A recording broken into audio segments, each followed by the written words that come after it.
법무부가 윤석열 검찰총장에 대한 징계위원회를 하루 앞두고 오늘 오전 10시부터 감찰위원회 긴급회의를 하고 있습니다. 감찰위가 윤 총장 감찰의 타당성을 검토해서 어떤 내용의 권고안을 내놓을지 시선이 쏠리고 있습니다. 네, 법원은 윤 총장이 신청한 직무배제 효력 집행정지 사건과 관련해 어제에 이어 오늘도 심리를 이어갑니다. 윤 총장의 집행정지 신청을 받아들일지 여부는 이르면 오늘 결정될 가능성이 있는데요. 자세한 내용들은 허윤 변호사 그리고 김수민 평론가와 함께 알아보겠습니다. 어서 오십시오. 어서 오세요. 안녕하세요. 네, 먼저 어제 있었던 법원의 집행정지 신문부터 이야기해 보겠습니다. 일단 신문은 1시간 정도 걸렸습니다. 다소 치열하게 좀 오랜 시간 걸리지 않겠느냐, 그러니까 이런 예측들도 있었는데 생각보다는 빨리 끝난 것 같습니다. 어제 주요하게 오갔던 쟁점들 내용들 어떤 게 있었습니까? 그렇습니다. 어제 사실 굉장히 오래 걸릴 거라고 예상을 했습니다. 네. 왜냐하면 각 이제 법무부도 그렇고요, 이제 윤 총장 측도 그렇고 굉장히 준비할 것들이 많고 다툴 쟁점도 많았는데 불과 1시간 만에 끝나서 이게 제대로 논의가 됐느냐라는 얘기가 나왔고요. 재판부가 굉장히 간단하게 이거를 살펴볼 수 있는 게 아니냐라는 이제 분석이 나왔습니다. 그래서 사실은 이 결과 자체가 어제 나오지 않을까라는 의견이 우세했는데 네. 오후 6시경에 이제 법원에서 이제 기자들에게 그 문자 메시지가 갔습니다. 오늘은 좀 결론이 어려울 것 같다라고 해서 오늘로 이제 미루어진 건데요.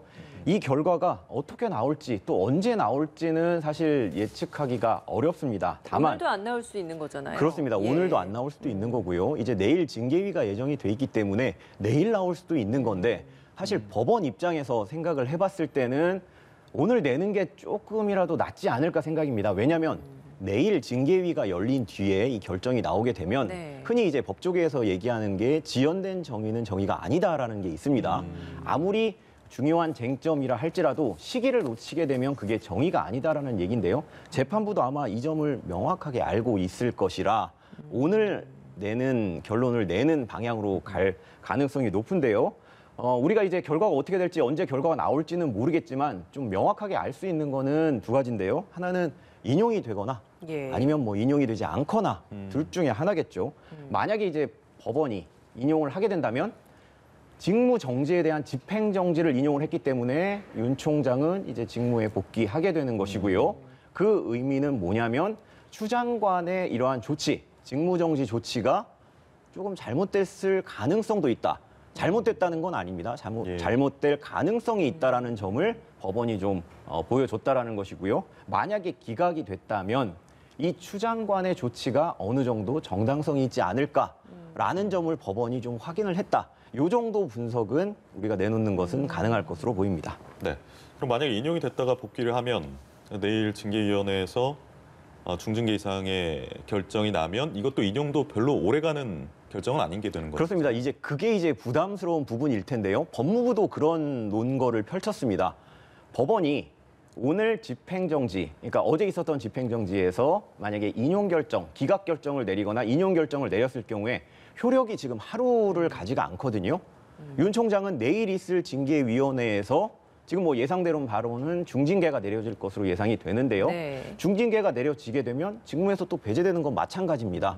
그렇기 때문에 이게 하루가 안 가는 효력에 대해서 재판부가 어떻게 결정을 내릴지 이제 그 관심이 고민이 쏠리는 많겠네요. 예. 이유입니다. 어제 법원에서 그 양측에서 주장한 내용 중에 특히 추미애 장관 측 변호인에서 주장한 부분도 바로 이 부분이었던 것 같습니다.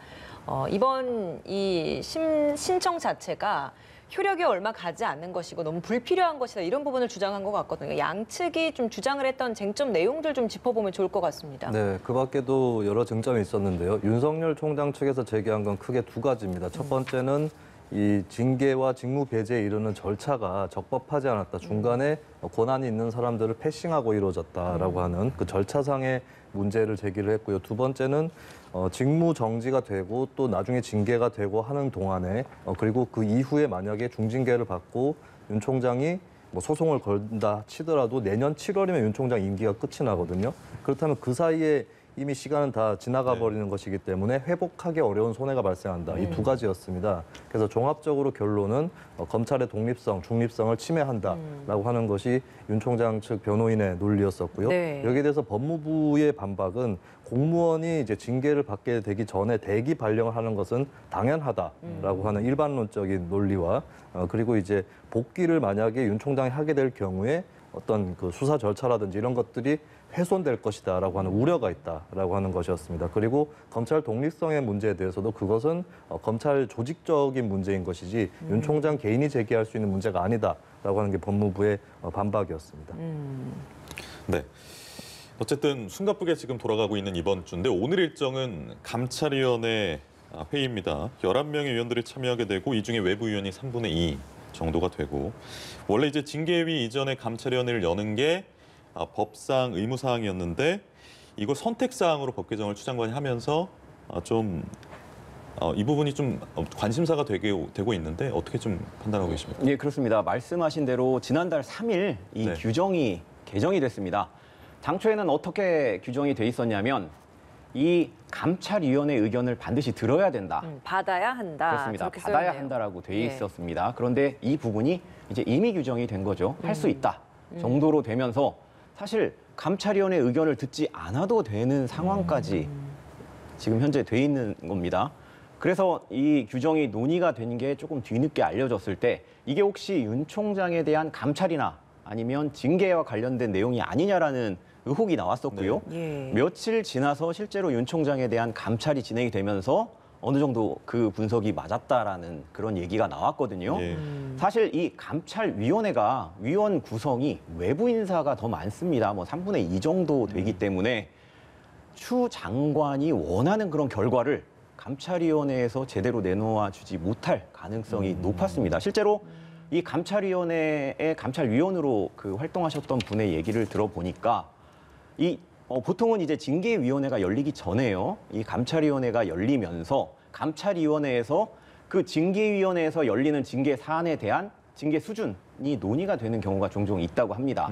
이번 건을 보면 윤 총장에 대한 징계위원회가 열리기 전에 네. 감찰위원회가 열리면서 그동안의 감찰 결과, 감찰 조사 결과를 바탕으로 윤 총장에 대해서 어느 정도의 징계가 타당한지 감찰위원들 사이에서 논의가 벌어졌을 수도 있는데요. 이때 추 장관이 원하는 그런 정도 수준의 징계가 결정이 되지 않는다면 사실 추 장관으로서는 굉장히 곤혹스러운 입장에 처할 수밖에 없거든요. 예. 그래서 이런 상황을 좀 그 예상을 하고 미리 감찰 규정을 좀 바꾼 게 아닌가라는 이제 얘기가 나오고 있는 것입니다.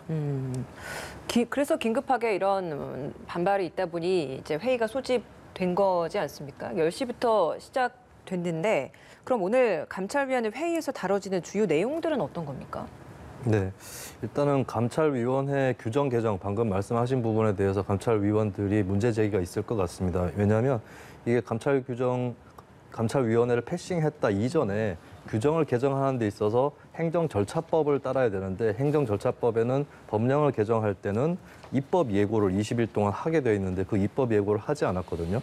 입법 예고에 예외 조항이 있긴 합니다. 국민의 권리나 의무와 관계없다라고 하는 것 이런 것들은 이제 예외 조항이 있긴 한데 감찰이라는 것이 인권 보호라든지 이런 것들까지 포함을 하고 있다면 이것이 과연 국민의 권리 의무하고 상관이 없는 것인가라고 하는 의문이 제기될 수 있고 실제로 작년 11월에 이 감찰위원회 규정이 한번 개정된다고 입법 예고를 법무부에서 한 적이 있습니다. 네. 그렇다면 입법 예고를 하지 않고 건너뛴 거에 대한 이 감찰위원들의 입장 표명, 발표가 있을 수 있고요. 그리고 설령 개정을 한 것이 맞다 치더라도 그래도 설령 그 의무 규정이 아니라 선택 규정이라 할지라도 중요한 사안이기 때문에 감찰위원회를 거쳐야 되는데 왜 거치지 않았느냐라고 하는 이런 감찰위원들 입장 표명이 또 있을 수 있습니다. 그리고 예. 그 밖에 여러 가지 현재까지의 결정이 내려지는 데에 감찰 과정이 적절했는지 이 부분에 대해서 전반적인 검토가 또 있을 것이고요. 지금 뭐 전원이 출석하지 않더라도 출석한 위원회 과반이 의결을 하면 입장 표명, 뭐 권고라든지 이런 것들을 할 수 있기 때문에 그런 것들이 전반적으로 다뤄져서 결과가 발표가 될 것으로 보여집니다. 네.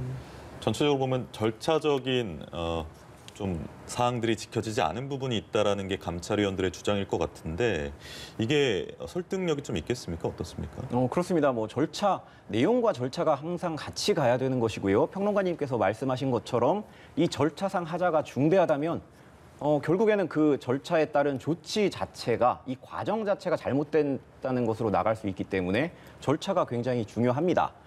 또 이제 내용도 굉장히 중요한데요. 네. 이제 평론가께서 말씀하신 거에 약간 좀 첨언을 하자면 예. 지금 가장 크게 문제가 되고 있는 불법 사찰 문제거든요. 판사에 대한 불법 사찰 문제인데 사실 사찰이라는 단어 자체가 이 위법성을 예정을 하고 있는 거거든요. 이제 검찰이 이제 법관에 뒷조사를 했다는 것 자체가 어떻게 보면 다른 사안과는 달리 6개의 혐의가 지금 제기가 되고 있는 상황인데 예. 다른 것들은 기존에 이제 제기가 된 것들이 많습니다. 그리고 윤 총장이 어느 정도는 방어를 할 수 있는 그러한 기본적인 논리 구조도 가지고 있는 상황인데 이 불법 사찰과 관련해서는 굉장히 첨예하게 지금 대립하고 있는 상황이거든요. 특히 이제 윤 총장 같은 경우가 서울중앙지검장으로 재직을 하던 시절에 네. 이 사법농단 사건에서 판사들 블랙리스트, 판사 사찰 문건을 끄집어내면서 어떻게 보면 이제 국민적인 스타로 떠올랐거든요. 그렇기 때문에 이 동일한 이 사찰 문건을 제작을 한데 이 윤 총장이 뭐 간접적으로라도 관여를 했다면 이 법적인 책임 그리고 도덕적인 책임 면하기 어려울 것으로 예상이 됩니다. 징계 청구 그리고 직무 정지의 타당성에 대해서 중점적으로 논의가 될 텐데 그러면 오늘 감찰위원회가 어떤 회의 결과를 좀 도출해 낼지 그 결과가 앞으로 있을 또 징계위에도 상당히 좀 영향을 직간접적으로 줄 수밖에 없을 것 같아서요. 어떻게 좀 예상을 하시고 결과는 언제쯤 나올 거라고 볼 수 있을까요? 아마 지금 11시 뭐 지금 이제 1시간 반 정도 지나서 한 11시 반이나 12시쯤 결과가 나올 거라는 예측이 우세하긴 한데요. 예. 하지만 이 지금 논의되는 것 자체가 그 절차적인 문제, 내용적인 문제 굉장히 쟁점이 많거든요. 그래서 감찰위원들이 그 의견이 통일이 안 될 경우에는 도대체 어떤 식으로 정리를 해서 외부에 발표를 해야 되는지 고민을 할 수밖에 없기 때문에 시간은 더 늦춰질 수도 있고요. 실제로 이제 감찰과 관련된 위원들 자체가 원래는 이제 징계위 뒤에 열리기로 돼 있었는데 그 6명의 감찰위원들이 이제 요청을 해서 예. 징계위 전에 열린 것으로 이제 알려져 있고요. 네. 일부 언론과 접촉한 감찰위원들은 우리가 이 추 장관의 조치가 잘못됐다는 점을 분명하게 밝히겠다라고 얘기를 한 상황입니다. 그렇기 때문에 이제 감찰위에서 어쨌거나 이 추 장관에 대한 조치가 잘못됐다, 위법 부당하다라는 식의 결론이 도출될 가능성이 높고요. 하지만 이 감찰위의 의견은 단순한 권고 사항입니다. 이걸 뭐 지켜야 되는 건 아니기 때문에 감찰위가 그렇게 얘기를 했다고 해서 뭐 이제 추 장관이 받아들이거나 내일 징계위가 그 의견을 따라야 되지는 않는데 이게 이 감찰위의 의견과 오늘 법원에서 나오는 이제 직무정지에 대한 내용이 결합이 되면 양상이 조금 달라질 수가 있습니다. 만약에 법원에서 추 장관의 조치가 추 장관의 이 윤 총장에 대한 직무정지 조치가 위법하다, 부당하다, 여기까지는 아니더라도 잘못됐다라고 얘기를 할 경우 여기에 감찰위가 이제 이 추 장관의 조치가 위법 부당하다라고 판단을 할 경우에는 두 가지의 점 때문에라도 징계위가 영향을 받을 수밖에 없는 것이고요. 뭐 다만 이제 이게 아까 말씀드린 것처럼 권고적 효력이기 때문에 뭐 징계위가 반드시 따를 필요는 없습니다. 덧붙이실 말씀 있으십니까? 네, 저도 뭐 권고적 효력이 있다라고 하는 것이 있고 그렇기 때문에 권고이기 때문에 오히려 의견을 표명하기 더 쉬울 수 있습니다. 이게 강제적 효력이 있다라면 더 신중하게 그 무게를 실어서 여러 가지를 고려를 할 텐데 권고이기 때문에 굉장히 좀 뾰족하게 분명하게 이렇게 하는 것이 맞고 어떤 것은 틀렸다라고 하는 그런 의견이 나올 가능성이 높다라고 저는 예측을 해봅니다. 예. 예. 어제 그 조남관 검찰총장 직무대행이 추미애 법무장관을 향해서 한 발 물러나 달라라는 요청 글을 올렸습니다. 내용을 보면 검찰 구성원들의 마음을 얻지 않고 개혁의 대상으로만 삼아서는 아무리 좋은 법령과 제도도 공연불이 될 것이다. 검찰 개혁이 숲으로 돌아가 버리는 절체절명의 위기 상황이 올 수도 있다. 이런 이야기를 했습니다. 뭐 노래 가사까지 좀 인용을 하면서 굉장히 좀 구구절절하게 좀 글이 담긴 것 같았는데 대검 차장이 이런 입장을 표명한 것 어떤 의미로 좀 해석을 해야 되는 겁니까? 일단 현재 검찰 내부 분위기가 평검사 전원이 부당하다라는 의견을 낸 상황이고 심지어 수사관들까지 가세를 했거든요. 그러니까 우리가 뭘 할 때 뭐 할 사람 손 들어봐 이렇게 했을 때 손을 너무 많이 들면 안 한 사람 손 들어봐라고 말을 바꾸지 않습니까? 예. 질문을. 그게 어울리는 상황이 돼버린 거죠.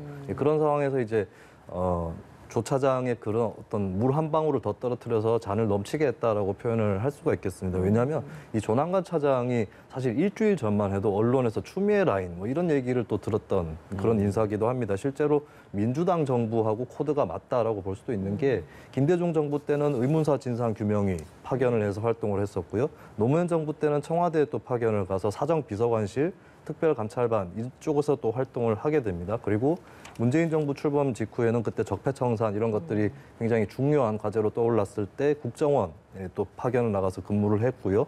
그리고 추미애 장관 부인과 함께 올해죠. 2020년 1월부터 검찰국장, 법무부에서 검찰국장을 지냈기 때문에 어떻게 보면 문재인 정부의 검찰개혁이라든지 이런 것과 코드가 굉장히 맞다라고 하는 인사인데 이 인사조차도 지금 이런 식으로 가서 검찰 대 정권의 갈등이 돼버리면 검찰개혁 자체가 수포로 돌아간다라고 하는 어떻게 보면은 정권을 굉장히 생각해줘서 하는 얘기입니다. 그러니까 반정권이라기보다는 지금 구성원들이 마음이 떠났는데 이렇게 가면 안 된다라고 글을 올렸는데 이건 역으로 이제 추미애 장관의 뜻에 따르는 검찰 인사가 많지 않다라고 하는 것을 좀 분명하게 드러내버린 그런 상황이 되어버린 것이죠. 과연 추 장관은 이걸 어떻게 좀 받아들였을까? 이것도 좀 궁금한데 어떻게 좀 전망하십니까? 아무래도 좀 부담스러울 수밖에 없습니다. 그러니까 추미애 장관과 같이 행보를 할 수 있는 검찰 인사로 대표적으로 꼽혔던 검찰 인사거든요. 사실 뭐 이성윤 서울중앙지검장하고 더불어서 같이 얘기가 됐었고, 그리고 조남관 차장이 이렇게까지 얘기를 한 것은 차기 검찰총장이 될 수 있는 기회를 스스로 포기했다라는 그런 유력한 분석까지 나오고 있습니다. 예. 그렇게까지 하면서 여기에 온건하게나마 반기를 들어야 한다 하는 이런 것을 봤을 때는 추 장관 입장에서는 아무래도 부담이 될 수밖에 없겠죠. 온건하게 반기를 들었지만 질량감은 상당한 그런 발언이었는데 검찰 개혁에 대한 언급도 있었잖아요. 이 부분은 어떻게 좀 보셨습니까? 일단 어떻게 보면 추 장관이 집중해야 될 점이 어딘지를 좀 명확하게 알려줬다라고 볼 수가 있는데요. 지금 그 전국에 있는 평검사들 100%가 뭐 동참을 했다고 합니다.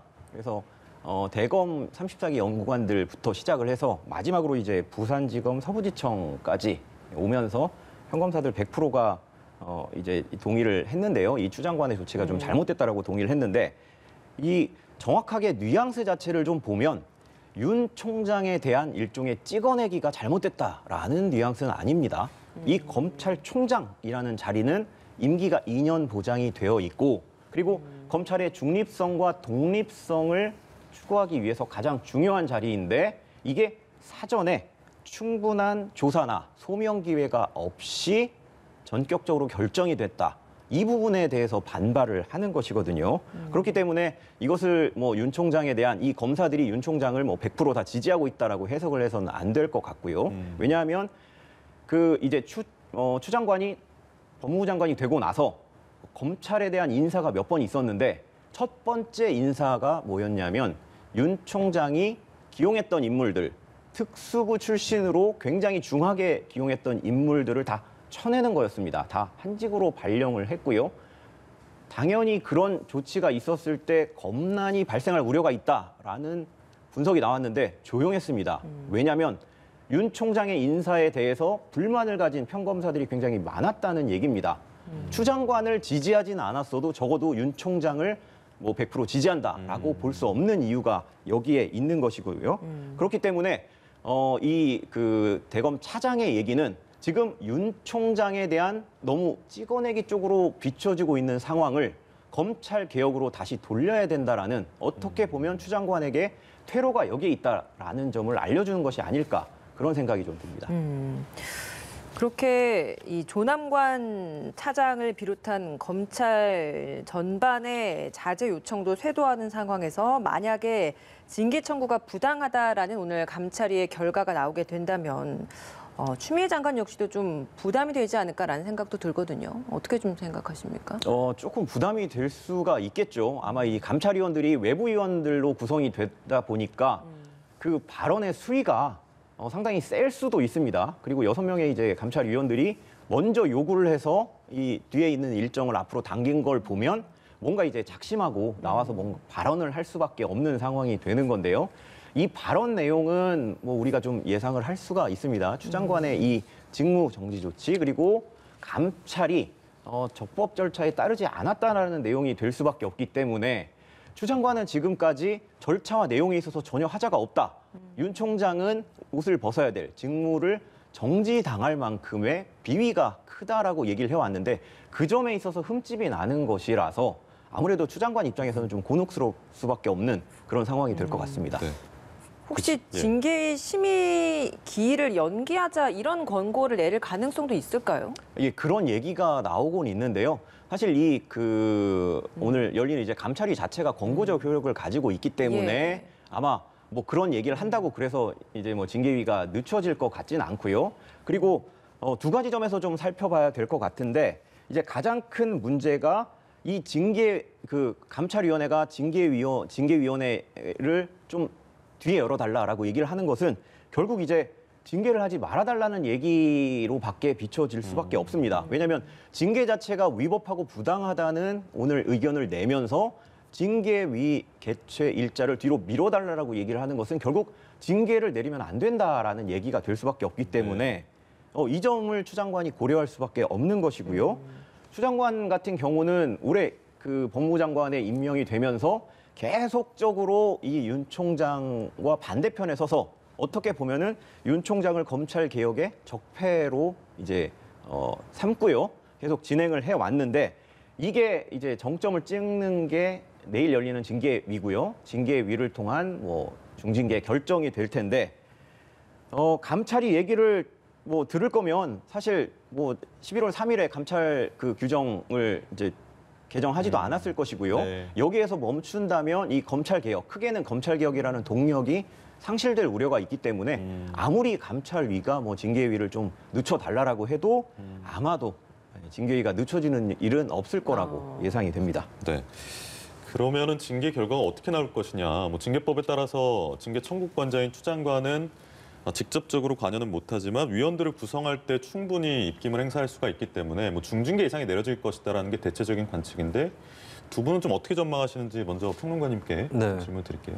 뭐 감찰위원회 결과하고는 무관하게 일단 추진하는 대로 결론이 나지 않을까. 그러니까 징계위원회 위원들을 법무부 장관이 추천한 인사가 대다수이기 때문에 아마 법무부 장관과 뜻이 같지 않을까라고 어느 정도는 비춰질 수 있고요. 물론 변수는 있습니다. 그러니까 지금 아까도 얘기 나왔지만 추미애 장관과 가깝다고 하는 검사조차도 어느 정도 이견을 드러내는 그런 네. 상황이 펼쳐졌듯이 추 장관이 임명한 인사라고 할지라도 똑같은 뜻을 갖고 있다고 예단할 수는 없을 것 같고요. 그리고 징계라는 게 징계 여부도 중요하지만 징계 수위 이런 부분들도 다각적으로 고려해야 될 부분이 많기 때문에 위원들이 일치 단결할 수 있을까 이 부분은 조금 의문의 여지가 있습니다. 그래서 징계위원회에서 저는 아무래도 징계 가능성은 좀 높게 보지만 그 징계 수위가 빨리 결정이 날 건지 이런 부분에 대해서는 조금 여백으로 남겨두고 싶습니다. 변호사님은요? 일단 중징계가 나올 가능성이 조금 더 높긴 합니다. 왜냐하면 좀 전에 말씀드린 것처럼 이제 추미애 장관이 법무부 장관이 된 것은 윤 총장에 맞서서 이 검찰 개혁을 완수를 해라라는 어떻게 보면 이 여권의 의견이 반영이 됐던 거고요. 그렇기 때문에 이 파면이나 해임 등 굉장히 큰 중징계 사안이 중징계가 내려질 것이다라는 가능성이 조금 높지만 반면에 이제 또 경징계 가능성도 배제를 할 수는 없습니다. 왜냐하면 이 윤 총장 같은 경우에 지금 직무정지 조치에 대해서 집행정지를 신청을 하고 본안 소송까지 이제 제기를 하려는 입장입니다. 그렇기 때문에 본인에게 있어서 명예가 극히 훼손이 되는 해임 처분 또는 파면 처분을 고지고대로 받아들일 가능성은 저는 이제 0%라고 생각을 하고요. 그런 중징계가 있을 경우에는 이제 법적 절차를 밟아 나가면서 계속적으로 다툴 거기 때문에 그리고 또 하나 염두에 둬야 될 것은 이 추 장관이 이 검찰총장의 해임이나 파면을 결정하는 것은 아니고요. 이 징계위원회 결과를 대통령께 재가를 올리면 대통령이 그걸 이제 승인하는 이제 사인을 하거든요. 지금까지는 추 장관이 최전선에서 윤 총장과 이제 다투는 입장이었다면 대통령이 사인을 하는 순간 대통령까지도 올라갈 수가 있습니다. 이 윤 총장 관련된 문제가요. 예. 그렇게 되면 당연히 이제 여권이라든가 청와대는 부담을 느낄 수밖에 없는 것이기 때문에 아마 어제 얘기가 나왔습니다만 정세균 총리가 문 대통령에게 뭐 동반퇴진 가능성을 이제 제시를 했다라고 하는데요. 경징계에 그치면서 윤 총장이 용퇴를 하고 동시에 이제 추 장관도 물러나는 그런 형식으로 마무리될 가능성도 없지가 않아 보입니다. 예.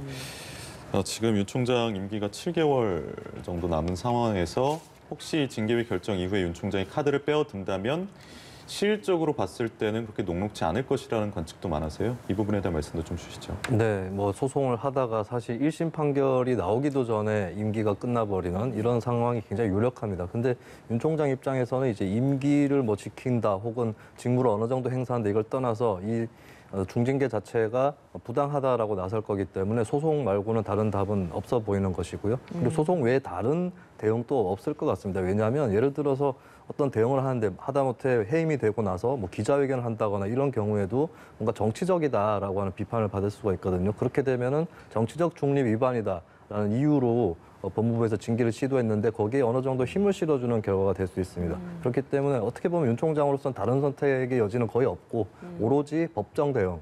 이것이 이제 만약에 징계가 내려질 경우 이후에 펼쳐질 수 있는 유일한 유력한 시나리오가 아닌가 싶습니다. 알겠습니다. 오늘 말씀 여기까지 듣겠습니다. 허윤 변호사, 김수민 평론가였습니다. 고맙습니다. 감사합니다.